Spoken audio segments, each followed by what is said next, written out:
Pensando en la denuncia de violencia de género de Fabiola Yáñez, ¿a quién le crees? No, es complejo, es complicado. No tengo una opinión 100% formada al respecto, pero porque es un tema muy delicado de ambos lados. Definitivamente a ella. A él no le creo de nunca, así que... Le creo a ella porque debe haber estado harta y entonces ahora ya tuvo que sacar y decir lo que dijo. O sea, ya no le quedó otra opción que decir lo que le pasaba. Por eso le creo. A ninguno de los dos. ¿A ninguno de los dos? ¿Por qué? Porque hay mentira de ambos lados. Algún maltrato habrá existido. Las fotos son un poco no muy creíbles. ¿A quién le creo? A Alberto no le creo nada porque es un mentiroso. A Fabiola le creo porque la verdad que si la mina lo golpeó, esa violencia de género me parece que está mal lo que hizo. Me parece que el chabón tiene que estar preso cautivamente por 4 o 5 años. Me parece a mí que no corresponde que haga una persona eso, porque es un chabón que se quemó de por vida. Es un tema muy complejo, la verdad que uno no puede tirar para nadie. Obviamente siempre priorizamos a la mujer. Siempre tratamos de creerle más a la mujer, no queremos que vaya a mentir con algo así, pero yo creo que alguien de afuera no puede opinar sin haber vivido esa situación o sin saber el por qué. Pero sí, me genera duda obviamente por el tipo de persona que es Alberto, Fabiola. Obviamente no creo que ella quiera que esto se muestre. Es algo para ella muy avergonzante. Ninguno de los dos son gente, son cosas de descarte. Así que a la gente que no sirve no se le cree. No le creo a ninguno de los dos. A Fabiola, totalmente. Sí, totalmente. Bien, fuiste categórico. No tengo ningún tipo de duda. Una persona que realmente estuvimos tanto tiempo encerrados y vulneró un montón de derechos que tenían las personas. Yo creo que realmente el tema de tener poder influyó mucho. Y bueno, y el tema de la violencia de género hoy por hoy se da en todos los aspectos. Claramente a Fabiola. ¿Le querés a Fabiola? No sé si le creo, no sé si están las pruebas correspondientes y demás. Cuando viste la foto como mujer, ¿qué te generó? Y obviamente, aunque sea hombre y mujer, si fue golpeado o lastimado de alguna forma, no es bueno, ¿no? La semana pasada yo estaba ansioso y le preguntaba a Sheila Bill que, ¿se sabe algo ya de la repercusión de las denuncias de Fabiola contra Alberto? Me dijo, bueno, tranquilo, ya van a llegar y llegaron. Buenas noches a ambos. Buenas noches. ¿Qué conclusiones primeras pueden tener ustedes de esto? ¿Cómo andas, Rolando? Bueno, primero contentísimos de que volvió. Volvió, ¿viste?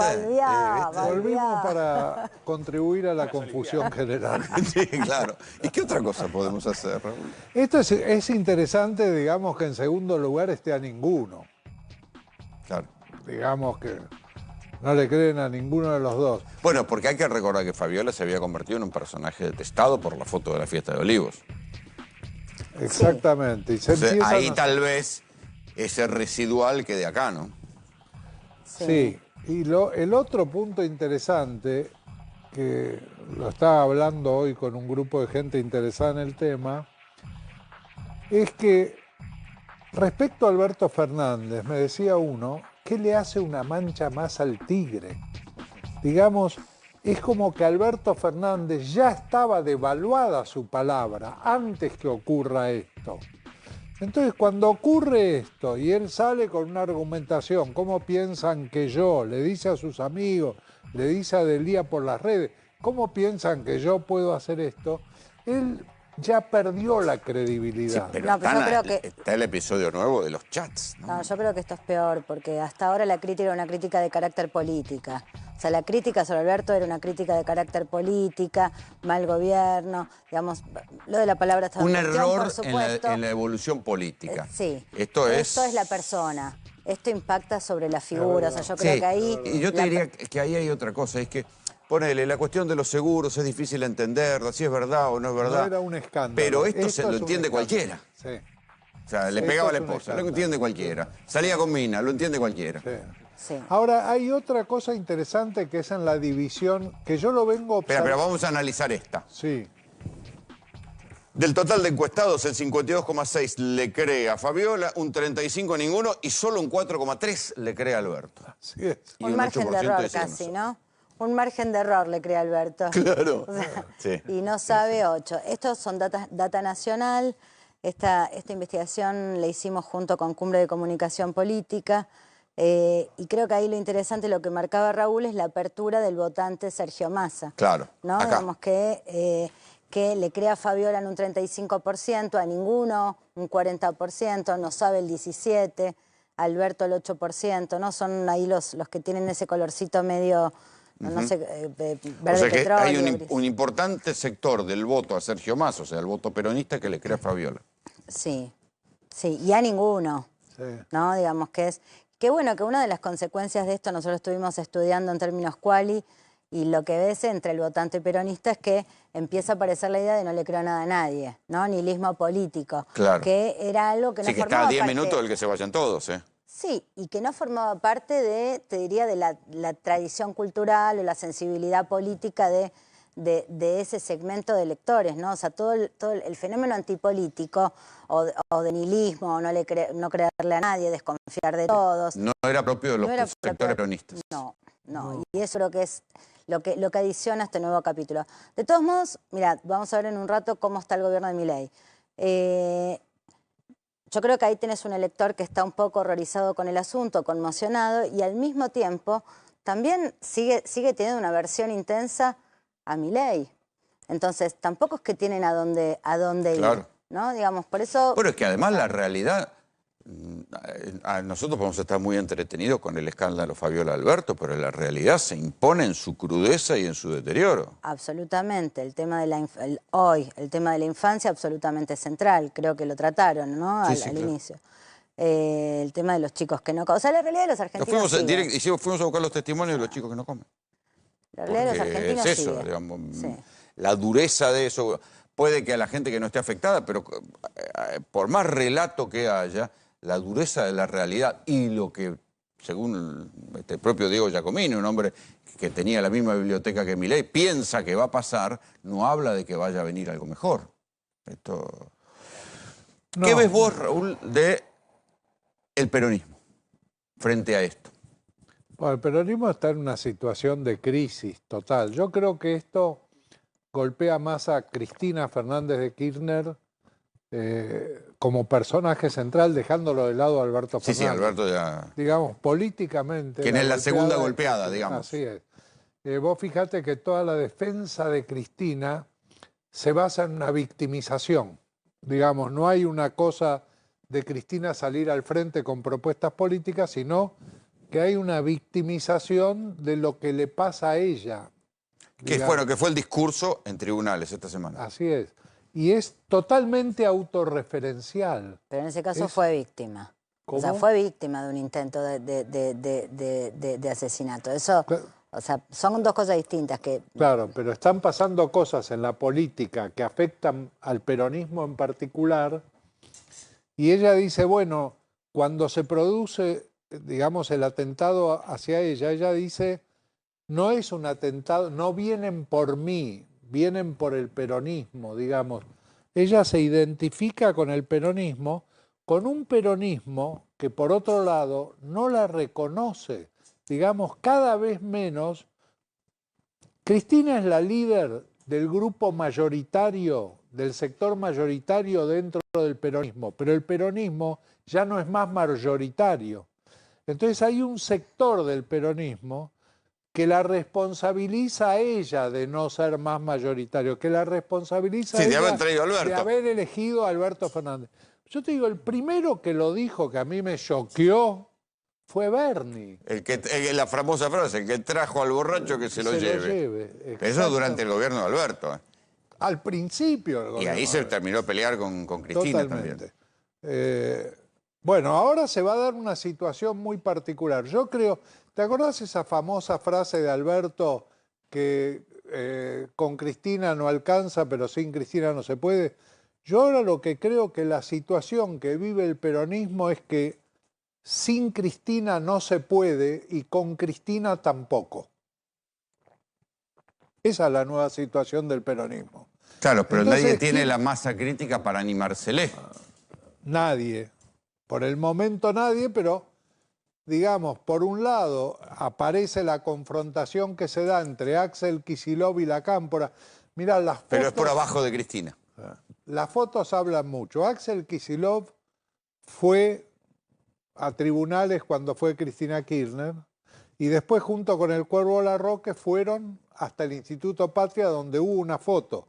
El Cuervo Larroque no se bajó del coche para aparecer en la foto en el Instituto Patria. Primer punto. Segundo punto, Máximo Kirchner tampoco apareció. O sea que ahí hay un conflicto latente que se tiene lo que pasa es que, a ver, parece muy pobre si frente a la crisis que hay, están midiendo quién sale en la foto. Parece una desmesura. No, o sea, yo lo que te diría, están en los detalles, no en lo importante.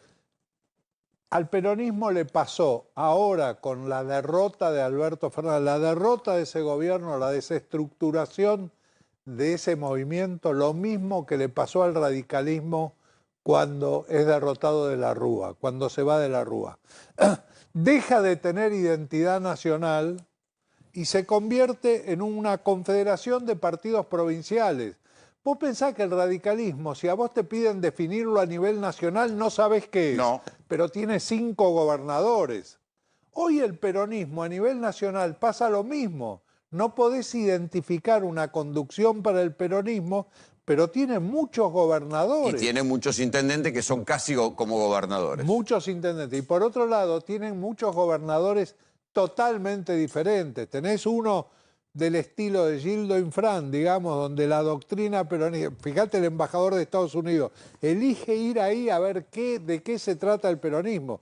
Y tenés otro como Yarlora, que es peronismo cordobés, que es otro peronismo. Entonces es muy difícil una identidad nacional para el peronismo como es difícil para el radicalismo. Sí, y además no hay liderazgo. Está bien, pero perdón. No hay conducción. Pero cuando vos mirás, el radicalismo tiene gobernadores, pero tenés poca gente que está dispuesta a calzarse la remera radical. No pasa lo mismo con el peronismo, que tenés un segmento importante todavía de la población dispuesta a ponerse esa remera que dice soy peronista. Y me parece que, cuando vos ves, yo te diría, en términos de opinión pública, están más sólidos, en términos de adhesión, de base, de identidad, están más sólidos, en primer lugar que el radicalismo, sin lugar a dudas, pero también están muchísimo más sólidos que lo que pasa en la dirigencia. Yo te diría, la demanda popular por liderazgo está presente, la demanda con identidad está presente y tenés un problema arriba, tenés un problema en la oferta. Sí, el problema se va a plantear, porque tarde o temprano la magnitud de las reformas que está haciendo Milei va a plantear resistencias. ¿Quiénes van a liderar esas resistencias? Ya sean resistencias de pymes, ya sean resistencias de sectores populares, resistencias sindicales, resistencias de movimientos sociales. ¿Quiénes van a liderar esas resistencias? ¿Van a ser Alberto y Cristina? Difícil. ¿Quién va a decir ¿Van a ser los gobernadores? ¿Quién tiene credibilidad en su palabra? ¿Quién puede decir, quién puede plantarse y decir no con credibilidad de su palabra? El problema acá es, yo creo son figuras. Vos fijate que en el trabajo que presentamos acá respecto a la gente, a quién considera, qué político considera que tiene futuro y qué político considera que han cumplido su ciclo, Macri y Cristina aparecen como que han cumplido su ciclo, mientras que con futuro político aparecen Milei y Axel Kicillof, digamos esos dos. O sea, daría la impresión que hoy en día alguien candidatable, potencial a futuro, que tiene ese espacio, es Axel Kicillof, pero ese espacio tiene que pero tiene que gobernar la provincia de Buenos Aires sin plata y con un quilombo de inseguridad que parece que no registra. Muy difícil, efectivamente, es muy difícil. Por ahora lo va llevando, es el único que aparece en la oposición. Pero mirá las comparaciones. Mirá las comparaciones. Puyaro en Santa Fe entendió que si no modificaba el esquema de inseguridad, iba a terminar como Perotti, echado en el primer mandato. También no tenía reelección, pero le fue pésimo a Perotti y enterró el peronismo directamente y entendió que la clave era la inseguridad, modificó todas las leyes que tenía que hacer, declaró la emergencia en seguridad y logró bajar el índice de homicidios con medidas de mano dura en las cárceles. Kicillof tiene el mismo o igual, o sea, el mismo o peor, te diría, problema de inseguridad en el conurbano y no tocó nada. No toca nada y hace como que mira por otro lado que la inseguridad no es su problema, es el problema del ministro de Seguridad. Bueno, Sí, eso el yo te tema de decía, la es un camino inseguridad largo. Es un camino Inseguridad largo. que debe aparecer en las demandas Por de la supuesto. población como una de las cosas Pero es principales. verdad, Y si le vas al conurbano es uno de los principales problemas. Sí, está acá, está en primer lugar, está lo económico y la inseguridad son los dos problemas en los que pivotea la preocupación argentina, es así. Ahora Axel Kicillof se dio cuenta de una cosa en su momento, que era con lo que había dentro del peronismo, kirchnerismo no alcanzaba, y empezó a mirar a Puyaro, que le llevó patrulleros, a Nacho Torres en Chubut con las ambulancias. O sea, se da cuenta que es necesario ampliar. Sí, en la Liga de Gobernadores.